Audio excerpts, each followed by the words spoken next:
మరియ యోసేపులకి వివాహం కాక మునుపు వాళ్ళకి ప్రదానం చేయబడింది, నిశ్చితార్థమైంది. ఆ తరువాత వాళ్ళ ఆచారం చొప్పున కొన్ని దినాల పాటు వారు వేరువేరుగా జీవించాలి.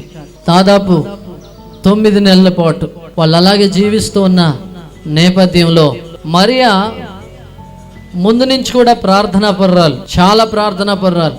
ఆమె ఎప్పుడు ప్రార్థన చేస్తూ ఉండేది, దేవా నీ చిత్తాన్ని నాకు బయలుపరిచాయా, నీ ఉద్దేశాలు నా ఎడలు ఏమై ఉన్నాయో తెలియజేయ నాయనా అని ఎప్పుడు ప్రార్థన చేస్తూ ఉండేది. దేవుడు ఆమెతో మాట్లాడుతూ ఉండేవాడు. నా ఉద్దేశాలు, నా ప్రణాళికలు కనుక నీకు బయలుపరిస్తే అవి చాలా భయంకరంగా ఉంటాయి, నువ్వు దాన్ని భరించలేవు, నువ్వు దాన్ని మోయలేవు అన్నాడు. నేను మోస్తా, నేను భరిస్తా, నువ్వేం చెప్పినా వినడానికి నేను సంసిద్ధంగా ఉన్నానని మరి ఎప్పుడైతే దేవునికి తన మనస్సు ద్వారా తెలియజేసిందో, దేవదూత రెక్కలు కట్టుకొని మరి ప్రార్థన చేస్తున్న సమయంలో దిగాడు. దయాప్రాప్తురాలా, నీకు శుభం, చాలా కాలం నుంచి నువ్వు చేస్తున్న ప్రార్థన దేవుడు విన్నాడు, నీవు దేవుని వలన కృప పొందావు, నీ గర్భంలో శిశువు పుట్టబోతున్నాడు, నువ్వు గర్భవతివి కాబోతున్నావు. అదేంటి, నేనే పురుషుని ఎరగలేదే, నేనే పురుషుని ఎరగలేదే, నాకు ఎలాగది సంభవిస్తుంది? అవును, నీకు సంభవిస్తుంది.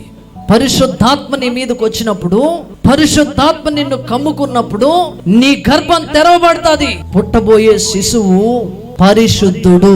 ఆమేన్. ఆయనకి యేసు అని పేరు పెడతావని మరియకు బోధించబడింది. ఆ తరువాత యోసేపు ఒంటరిగా బాధపడిపోతున్నాడు. ఈ విషయం ఎట్లా తెలిసిందండి. మంచి విషయాలు తెలియవు గాని ఎవరికైనా వచ్చే నిందలు, ఎవరినైనా ఏదైనా అంటే, ఎవరెవరో గొడవ పడితే ఇలాంటి విషయాలన్నీ తొందరగా తెలిసిపోతాయి ఊరంతా. మొత్తానికి ఈయనకెవరు చెప్పారో మరియను గూర్చి, నీ భార్య చెడిపోయింది, నీ భార్య గర్భం ధరించింది, దాన్ని నువ్వు పెళ్లి చేసుకోవడం ఏంటి అన్నారేమో. యోసేపు బాధపడిపోతున్నాడు, అటు ఇటు తిరుగుతున్నాడు. కానీ బైబిల్లో రాయబడ్డ విషయం ఏమిటంటే, యోసేపట నీతిమంతుడట. ఆమేన్. యోసేపు భక్తిపరుడట. సరే, ఈ విషయం మా అమ్మ నాన్నకు తెలిస్తే ఎలాగో ఒప్పుకోరు, ఈ పెళ్లి ఎలాగా జరగదు. ఈ విషయం అందరికీ తెలిసి అందరిలో ఆమె నవ్వుల పాలు అవ్వడం దేనికి? నేను ఎవరికి తెలియకుండా రహస్యంగా ఆమెను విడనవడదాం అనుకొని మనసులో తలంచుకొని అట్లాగే ఆలోచించుకొని నిద్రలోకి వెళ్ళాడు. నిద్రపోతున్నాడు. ఆ స్వప్నంలో, కలలో దేవదూత ప్రత్యక్షమై, యోసేపు ఏం ఆలోచిస్తున్నావు? నువ్వు దేవుని చిత్తానికి వ్యతిరేకంగా ఆలోచిస్తున్నావు, దేవుని ఉద్దేశాలకి, దేవుని ప్రణాళికలకి వ్యతిరేకంగా ఆలోచిస్తున్నావు. నీ భార్య మీద ఎందుకని నీ హృదయం నేరం మోపుతుంది? ఆమె గర్భం పురుష ప్రమేయం వల్ల వచ్చింది కాదు, వ్యభిచార కారణం వల్ల వచ్చింది కాదు. ఆమె కన్యక గర్భవతి అయి కుమారుని కనును, ఆయనకి యేసు అనే పేరు పెట్టుదు. ఆమె కనేదాకా, ఆమె ప్రసవ దినాలు సమాప్తమై ఆమె పిల్లల్ని కనేదాకా నువ్వు ఆమెని వెన్నంటుతూ, ఆమెను సాకుతూ, ఆమెకు తోడుగా ఉండి, ఆమె బాధలో, ఆమె అపనిందల్లో, ఆమె శ్రమలో నువ్వు కూడా పాలిభాగస్తుడు కావాలి. చప్పట్లు కొట్టండి. ఆమేన్. దేవుడు తాను ఏర్పరచుకున్న వారికి కొన్ని పనులు పెడతాడు. ఆ పని శ్రమ అని బైబిల్ చెప్తా ఉంది. దేవుడు తాను ఏర్పరచుకున్న వారికి కొన్ని పనులు పెడతాడు. అన్యజనులకు సువార్త ప్రకటించుట అనే భారం, ఆ శ్రమ, ఆ పని పౌలు మీద మోపబడి ఉన్నది. ఆమేన్. అన్యజనులకు సువార్త ప్రకటించే భారం అనే రాయబడింది బైబిల్లో. ఇంకా అంటాడు, నా శ్రమలో మీరు పాలివారై ఉన్నారు అని అంటాడు. ఆమేన్. నేను శ్రమ పడుతున్నాను, నేను ప్రసవ వేదన పడుతున్నాను అంటాడు. మరొక చోట, నేను భారం మోస్తున్నాను, ఈ భారంలో మీరందరూ నాకు పాలిభాగస్తులుగా ఉండాలి. ఆమేన్. అంటే మరియకి భారం మోస్తున్నా, అపనిందలు మోస్తున్నా, కుటుంబంతో తృణీకరించబడినటువంటి, దేవుని చిత్తంలో ప్రవేశించి బాధలు అనుభవిస్తూ ఏ ఆడది కూడా భరించలేనటువంటి ఒక ఉన్నతమైనటువంటి విషయం అది భరిస్తూ ముందుకు కొనసాగుతున్నటువంటి ఆ స్త్రీకి, కన్యకకి సహకారిగా యోసేపును అప్పగించాడు. అలాగే మాకు కూడా పని అప్పగించబడింది. ఆమేన్. ఈ పనులో మాకు అప్పగించబడిన ఈ పనిలో మేము నిందలు మోయాలి, అవమానాలు మోయాలి. కొడతారు, మమ్మల్ని వచ్చి సువార్త ప్రకటిస్తూ ఉంటే కొడతారు. నా నిమిత్తం జనులు మిమ్మల్ని నిందించి, హింసించి, దూషించినప్పుడు మీరు ధన్యులు. ఆనందించి, సంతోషించి గంతులు వేయండి, ఎందుకంటే పరలోక రాజ్యమందు మీ ఫలం అధికం చేయబడుతుంది. ఆమేన్. ఇది మాకు అప్పగించబడినటువంటి భారం, బాధ్యత, శ్రమ. అయితే మాకు అప్పగించబడిన ఈ పనిలో మీరందరు పాలిభాగస్తులుగా ఉండాలి. మరియకు యోసేపు ఎట్లా అయితే తోడుగా ఉన్నాడో శ్రమ దినాలన్నిటిలో, మా శ్రమలో మీరు కూడా పాలిభాగస్తులు కావాలి. ఆమేన్ చెప్పండి. ఆకలి దప్పులైనా, అవమానాలైనా, నిందలైనా, ఉపద్రవాలైనా, ఉపవాసాలైనా, జాగరాలైనా, సువార్త ప్రకటించడంలో వచ్చే శ్రమలైనా, అది ఏదైనా గాని నాతో మీరు పాలివారై ఉండాలి. ఆమేన్ చెప్పండి. ఎంతమంది నాతో పాలివారుగా ఉండడానికి ఇష్టపడుతున్నారో గట్టిగా హల్లెలూయా చెప్పండి. హల్లెలూయా. మీరు సువార్తకి వెళ్ళే చోటల్లో మేము రాలేం కదండి, మీతో మేము ఎలా పాలిభాగస్తులు అవ్వగలుగుతాం అంటే నేను చెప్తాను విను. నేను అమెరికా వెళ్తున్నాను సువార్త ప్రకటించడానికి.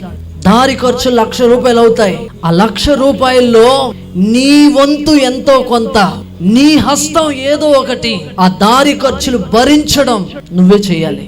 ఆమేన్. నేను ప్రకటిస్తున్న సేవలో నువ్వు పాలిభాగస్తుడు అవుతావు. చప్పట్లు కొట్టి దేవుణ్ణి మహిమపరుతావు. ఆమేన్. వాక్యోపదేశం పొందువాడు వాక్యోపదేశం చేయవానికి శ్రేష్టమైన పదార్థాలన్నిటిలో కూడా భాగం ఇయ్యాలి. ఆమేన్ చెప్పండి. హల్లెలూయా. ఈ ప్రార్థనలకి, ఈ ఆరాధనలకి, సువార్త ప్రకటించడానికి ఏ ఖర్చులైతే ఉన్నాయో ఆ ఖర్చులన్నీ కూడా నువ్వు భరించాలి. నీ వంతుగా ఎంతో కొంత నీ సహాయాన్ని దేవుని పరిచర్య నిమిత్తం నువ్వు అందించాలి. ఆమేన్ చెప్పండి. హల్లెలూయా.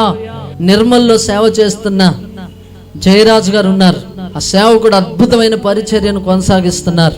ఆయన ఏమని చెప్పారంటే, నేను మీ మధ్యకు వచ్చి సువార్త ప్రకటిస్తున్నానంటే ఈ సువార్త భారం అంతటిని కూడా, నా దారి ఖర్చులన్నిటినీ కూడా నా సంఘమే భరిస్తుంది. ఆమేన్. మనం భరించే వారంగా ఉండాలి, భారాన్ని మోసే వారంగా ఉండాలి. సేవకుని భారంలో, సేవకుని శ్రమలో, సేవకుని పనిలో పాలిభాగస్తులంగా మారాలి. ఆమేన్. సంఘంలో నీకు అప్పగించబడిన బాధ్యత, అది చిన్నదైన కావచ్చు, పెద్దదైన కావచ్చు, అది పెర్ఫెక్ట్ గా నెరవేర్చే వ్యక్తిగా నువ్వు మారిపోవాలి. చప్పట్లు కొట్టి దేవుడిని మహిమపరుద్దాం. హల్లెలూయా. పిల్లాడు పెద్దోడయ్యాడు, అంటే నడవట్లేదు కానీ ఒక 8 దినాలు అయింది. అయ్యేటప్పటికి అతన్ని యూదుల ఆచార ప్రకారంగా ఆ దినాలు గడవగానే, శిశు దినాలు గడవగానే ధర్మశాస్త్ర పద్ధతి చొప్పున 2 పావురు పిల్లలు కానీ 2 గువ్వలు కానీ బలిస్తారు.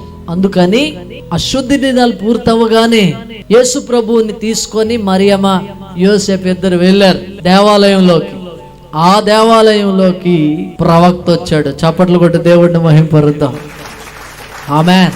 అందరు చూసే విధానం వేరు, ప్రవక్త చూసే విధానం వేరు. యేసు ప్రభుని అందరూ చిన్న బాలుడిగా చూస్తున్నారు. ప్రతి పాపం నుండి మనల్ని పవిత్రులుగా చేయును.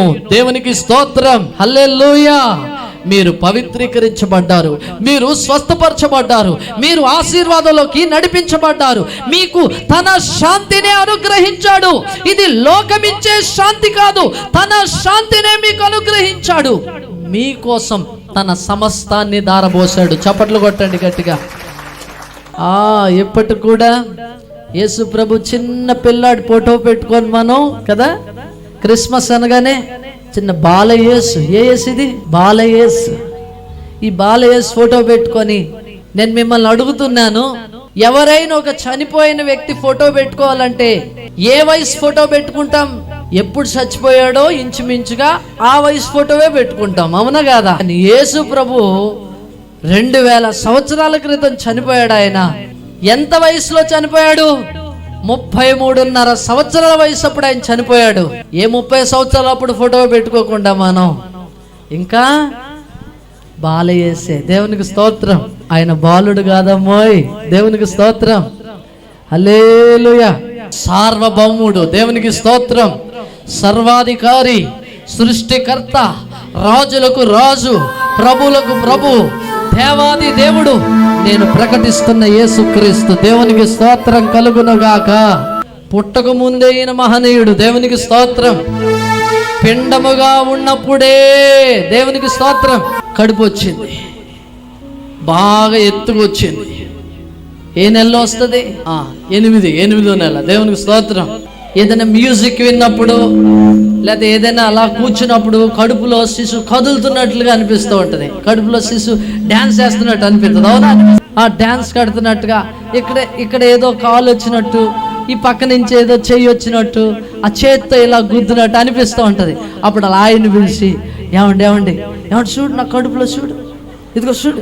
ఆయనేమో ఏమనిపించలేదు అంటాడు. కొంతమంది ఏమనిపించకపోయినా ఆమె సాటిస్ఫాక్ట్, తగిలింది. హల్లెలూయా. కానీ నిజానికి ఒక్కొక్కసారి ఇలా చేయి పెట్టుకున్నప్పుడు బిడ్డ కదలికల్ని మనం గమనిస్తూ ఉంటాం. దేవునికి స్తోత్రం. మ్యూజిక్ విన్నప్పుడు కానీ ఏదైనా సౌండ్స్ విన్నప్పుడు కానీ లోపల బిడ్డ కదలడం మనం గమనిస్తూ ఉంటాం, పూర్తిగా తయారైపోయాక. దేవునికి స్తోత్రం. లోపల డ్యాన్స్ వేస్తూ ఉంటాడు అన్నమాట. పిల్లోడు ఏం చేస్తూ ఉంటాడు? డ్యాన్స్ వేస్తూ ఉంటాడు. లోపల కదులుతూ ఉంటారు కొంతమంది పిల్లలు. కానీ నేను ప్రకటిస్తున్న యేసుక్రీస్తున్నాడే, ఈయన కదలడు లోపల, ఈయన కదలకుండా బయట ఉన్న ప్రదేశాలను కదుపుతాడు. దేవునికి స్తోత్రం కలుగును గాక. హల్లెలూయా. కడుపు వేసుకొని మరి పని కట్టుకొని ఊరు బయలుదేరి ఎలిజబెత్ అమ్మ దగ్గరికి వెళ్ళింది.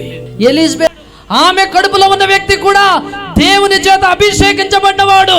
ఇతను కూడా బీదలకి సువార్త ప్రకటించడం కోసం, గుడ్డివారికి కన్నులు ఇవ్వడం కోసం, కుంటి వారిని లేపడం కోసం, చచ్చిన శవాల్ని లేపడం కోసం ఈయన కూడా అభిషేకించబడ్డాడు. దేవునికి స్తోత్రం. That is spiritual. దేవునికి స్తోత్రం కలుగును గాక. ఇద్దరు కడుపుతో ఉన్న వ్యక్తులు ఇద్దరు ఒకరికొకరు ఎదురుగా నిలవబడ్డారా. నాయనా అప్పట్లో కొట్టండి గట్టిగా. హల్లెలూయా. ఈయన లోపలేం కదలట్లా, యేసు ప్రభు లోపలేం కదలట్లా. కానీ ఈ గర్భములో ఉన్నటువంటి శిశువును గమనించినటువంటి యోహాను, బాప్టిస్మం ఇచ్చే యోహాను, ఎలిజబెత్ గర్భములో ఉన్నటువంటి యోహాను గంతులు వేస్తున్నాడని రాయబడింది. చప్పట్లు కొట్టి దేవుడిని మహిమపరుద్దాం. హల్లెలూయా. మీకు గొప్ప విషయం చెప్పనా? నేను మరియ కంటే గొప్పవాడిని. ఆమేన్. ఎందుకని అలా అన్నారు పాస్టర్ గారు అంటే, మరియమ్మ 9 నెలలే మోసింది యేసు ప్రభుని. రక్షణ పొందిన దగ్గర నుంచి ఇప్పటి వరకు 12 సంవత్సరాల నుంచి ఆయన్ని నేను మోస్తానే ఉన్నాను. దేవునికి స్తోత్రం కలుగును గాక. ఎప్పటిదాకా మోస్తానో తెలుసా? నేను చచ్చేదాకా ఆయన్ని మోద్దామనే నిర్ణయం తీసుకున్నాను. దేవునికి స్తోత్రం. యేసు ప్రభువుని మోస్తున్న మరియా కేవలం యేసు ప్రభువును కన్నప్పుడు మాత్రమే ప్రసవ వేదన పడింది. కానీ సేవకుడుకున్న ప్రసవ వేదన దినదినము ఉంటది. పౌలు భక్తుడు అంటున్నాడు, నేను ప్రతి దినము, ప్రతి క్షణము, ప్రతి రోజు దేవుని కోసం నా జీవితం అంతయు కూడా ప్రసవ వేదన పడుతున్నాను. చప్పట్లు కొట్టండి, గట్టి కొట్టాలి. హల్లెలూయా. ఆత్మల్ని కనడానికి, ఆత్మల్ని పోషించడానికి, ఆత్మల భారం మా మీద పెట్టబడి ఉన్నది కనుక మనము దినదినము ప్రసవ వేదన పడాలి. 9 నెలలు మోసిన మరియ కడుపే ధన్యకరమైతే, మరియ స్తన్యములే ధన్యకరములైతే, మరి నేను నా జీవితాంతం ఆయన్ని మోస్తున్నాను. నువ్వు ఆయన్ని జీవితాంతం మోస్తున్నావు. నీ దేహం దేవుని వల్ల నీకు అనుగ్రహించబడి నీలో ఉన్న పరిశుద్ధాత్మకు నువ్వు ఆలయమై ఉన్నావు. నీ లోపల క్రీస్తు నివాసం చేస్తున్నాడు. దేవుని ఆత్మ నివాసం చేస్తున్నాడు. నేను చెప్పబోయే విషయాన్ని జాగ్రత్తగా గమనించండి. మీ లోపల ఉన్న ఆ క్రీస్తు ఆయన కదలకుండా బయట ఉన్న పరిస్థితులను కదిపేస్తాడు. ఆమేన్ చెప్పండి. హల్లెలూయా. నువ్వు అడుగు పెట్టిన స్థలంలో సమాధానం కలగాలి. ఆమేన్, ఆమేన్. నువ్వెక్కడెవరికి ప్రార్థన చేస్తే వారికి స్వస్థత రావాలి. నీ చేతి గుడ్డలు ముట్టిన వారికి స్వస్థత రావాలి. నీ నడికట్టులు ముట్టిన వారికి స్వస్థత రావాలి. నీ నీడ పడిన వారికి స్వస్థత రావాలి. చచ్చిన శవాల్ని సైతం నువ్వు లేపి కూర్చోబెట్టాలి. మరియ కడుపులో ఉన్నటువంటి శిశువు, మరియ కడుపులో ఉన్నటువంటి యేసు ఎలిజబెత్ గర్భములో ఉన్న పిండమును కదపగలిగితే నాలో ఉన్న క్రీస్తు కూడా ప్రతి పరిస్థితిని, నా ఎదురుగా ఉన్న ప్రతి పరిస్థితిని కదిపేస్తాడాయన. హల్లెలూయా, హల్లెలూయా. నా ఎదురుగా గనక ఎర్ర సముద్రం ఉంటే ఆ ఎర్ర సముద్రం 2 పాయలు కావాల్సిందే. ఆమేన్ చెప్పండి. హల్లెలూయా. నా ఎదురుగా గనక గొల్యాతు ఉంటే ఆ గొల్యాతు కుప్ప కూలిపోవాల్సిందే. దేవునికి స్తోత్రం. నా ఎదురుగా ఒక దయ్యం పెట్టిన వ్యక్తి ఉంటే వాడి లోపలున్న దయ్యం వాడిని విడిచి వెళ్ళిపోవాల్సిందే. హల్లెలూయా, హల్లెలూయా. యేసుని మోసేవారులారా, నేను మీతోనే మాట్లాడుతున్నాను. యేసుక్రీస్తును ధరించుకున్న వారులారా, కడుపు వచ్చినప్పుడు ఏమంటారు తెలుసా? ఆమె గర్భం ధరించింది, గర్భం ధరించింది. మనమేమో క్రిస్మస్ రాగానే మంచి బట్టలు ధరించుకుంటాం. ధరించడం అంటే బట్టలు ధరించుకోవడం, ఇది బయట జరిగే ప్రక్రియ. నేను చెప్పే ధరించుట లోపల జరిగే ప్రక్రియ. యేసు ప్రభువును ధరించుకోవడం అంటే, యేసు ప్రభువుని ధరించుకోవడం అంటే బాహ్యంగా ధరించుకోవడం కాదు. మరియ లోపల గర్భము ధరించినట్లుగా మనము కూడా యేసుక్రీస్తును ధరించుకున్నాము. చప్పట్లు కొట్టి దేవుణ్ణి మహింపరుద్దాం. హల్లెలూయా, హల్లెలూయా. మీ లోపల ఉన్నోడు బయట ఉన్నోడు కంటే గొప్పోడు. చప్పట్లు కొట్టండి. హల్లెలూయా. నీ లోపల ఉన్నోడు బయట ఉన్న అపవాది కంటే, బయట లోకములో ఉన్నవాడి కంటే నీ లోపల ఉన్నోడు గొప్పోడు అని రాయబడింది. దేవునికి స్తోత్రం. ఆ గొప్పవాడు ఎవరంటే నజరేయుడైన యేసుక్రీస్తు. హల్లెలూయా, హల్లెలూయా. ఆయన ఎవరంటే బాల బాలిక బాల వృద్ధుల, బాల బాలిక బాల వృద్ధుల నేలగల్గిన నాదుడు, నేలగల్గిన నాదుడు. దారి చూతము రాజసుతుడి రేయి జననామాయను. దారి చూతము రాజసుతుడి రేయి జననామాయను. రాజులకు రాజు యేసయ్యా, రాజులకు రాజు యేసయ్యా. రాజదంబగు తేజమదిగో, రాజదంబగు తేజమదిగో. రారే సోమము రాజసుతుడే రేయి జననామాయను. రారే సోమము రాజసుతుడే రేయి జననామాయను. హల్లెలూయా. గట్టిగా హల్లెలూయా కొట్టండి. చెప్పండి అందరు గట్టిగా హల్లెలూయా. ఈ ప్రత్యేకమైన సమయంలో ప్రార్థన చేసుకుందాం. అందరు కళ్ళు మూసుకోండి.